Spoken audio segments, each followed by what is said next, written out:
Antananarivo, septembre 2025. Une coupure d'eau et d'électricité. C'est l'étincelle qui a tout déclenché. En quelques heures, les réseaux sociaux malgaches s'embrasent. Des centaines, puis des milliers de jeunes, la fameuse génération Z, descendent dans la rue. Ils en ont marre. Marre de l'injustice, marre de l'immobilisme. Ils veulent un futur. Mais un mois plus tard, le décor a changé. Leur révolution leur a-t-elle été volée? Car aujourd'hui, c'est l'armée qui tient les rênes du pouvoir à Madagascar. Comment en est-on arrivé là? Récit d'une révolution confisquée. Tout commence fin septembre 2025. Les coupures d'eau et d'électricité sont la goutte d'eau qui fait déborder un vase déjà plein. La colère gronde et dépasse très vite ces problèmes du quotidien. Sur les pancartes et les hashtags, on lit la frustration d'une jeunesse entière. Chômage, corruption, vie trop chère, absence de perspective.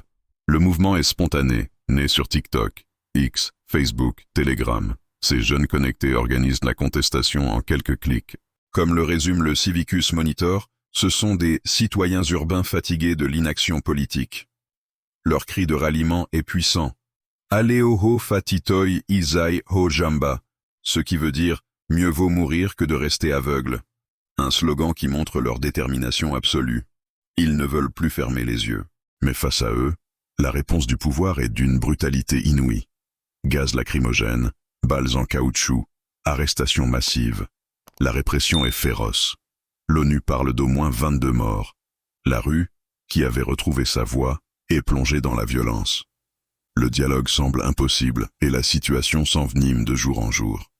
Puis, le 14 octobre, tout bascule.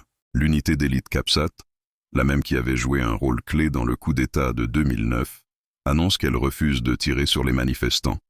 C'est un véritable séisme politique. D'autres régiments suivent, dénonçant des ordres illégitimes. L'armée se fracture et une partie choisit le camp du peuple. En quelques heures, le château de cartes s'effondre. Le président Andry Rajoelina est destitué par le Parlement et quitte le pays. C'est alors que le colonel Michael Randrianirina apparaît à la télévision. Il annonce que l'armée prend le contrôle de l'État, le Sénat, la Cour constitutionnelle, la commission électorale, tout est suspendu. Les militaires promettent une transition de 18 à 24 mois pour restaurer l'ordre et répondre à la volonté du peuple, suivie d'un référendum et d'élections. Mais une question brûle toutes les lèvres. Les jeunes de la Gen Z ont-ils été les artisans d'un vrai changement? Ou les instruments d'un nouveau coup d'État? Il faut rendre à César ce qui est à César. C'est bien cette jeunesse qui a allumé la mèche. Leur mobilisation massive et inédite a exposé au grand jour toutes les failles du système. Infrastructures délabrées, chômage endémique, corruption généralisée. Ils ont mis le pouvoir face à ces échecs. Leur méthode était aussi nouvelle. Une coordination digitale ultra efficace, des messages viraux, des slogans pleins d'humour et de créativité. Pour la première fois depuis des années, une force citoyenne, non partisane et décentralisée, a fait trembler le régime. Le Times of Earth l'a bien résumé. Les manifestations ont été déclenchées par la colère face aux pénuries d'eau et d'électricité avant de se transformer en manifestations contre le président et l'élite dirigeante. Mais voilà, l'entrée en scène de l'armée a complètement changé la donne. Le jeu n'est plus le même. Les revendications citoyennes, qui venaient de la base, ont été remplacées par des décisions militaires, venues d'en haut. Ce mouvement qui se voulait horizontal, citoyen, est devenu une transition verticale, pilotée par des officiers. Les jeunes, sans leader officiel ni structure hiérarchique, se sont retrouvés spectateurs de la suite des événements. Leur révolution, née dans la rue et sur les réseaux, a glissé des mains des citoyens pour atterrir dans celle de l'institution la plus structurée et la plus hiérarchique du pays, l'armée. Aujourd'hui, la transition est donc sous haute surveillance. Les militaires assurent qu'ils veulent préparer un nouvel ordre démocratique, mais beaucoup sont sceptiques et craignent une simple récupération.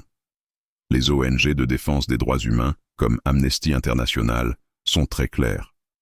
La sincérité de cette transition militaire sera jugée sur le sort réservé à la jeunesse malgache. Elles exigent de la transparence, que justice soit faite pour les victimes de la répression, et surtout que les jeunes soient réellement inclus dans les discussions sur l'avenir du pays. Certains d'entre eux continuent de manifester, demandant une place à la table des négociations. D'autres, plus désabusés, ont déjà le sentiment amer que leur révolution leur a été confisquée. Comme le dit un analyste politique d'Antananarivo, ils ont déclenché un incendie qu'ils ne contrôlent plus. La Gen Z a été l'étincelle. Ils ont eu le courage de briser le statu quo. Mais ce sont les militaires qui ont repris la main et qui dictent maintenant le rythme et la direction du changement. Leur révolution n'est pas morte, non. Mais elle s'est transformée en un processus institutionnel qu'ils ne maîtrisent plus du tout. Alors, pour conclure, oui, les jeunes du mouvement Gen Z ont bien ouvert la voie à une révolution populaire. Mais non, ils n'en sont plus les maîtres. Ce qui a commencé comme une insurrection de la rue s'est transformé en une transition militaire, avec ses propres intérêts et ses promesses encore floues. La vraie question n'est plus de savoir s'ils ont gagné, mais plutôt, l'armée leur rendra-t-elle un jour leur révolution? L'avenir de Madagascar se joue maintenant. Merci d'avoir suivi cette analyse. Si ce sujet vous a intéressé, n'hésitez pas à laisser un commentaire pour partager votre point de vue, à liker la vidéo et surtout, à vous abonner pour ne pas manquer nos prochaines enquêtes. À très bientôt.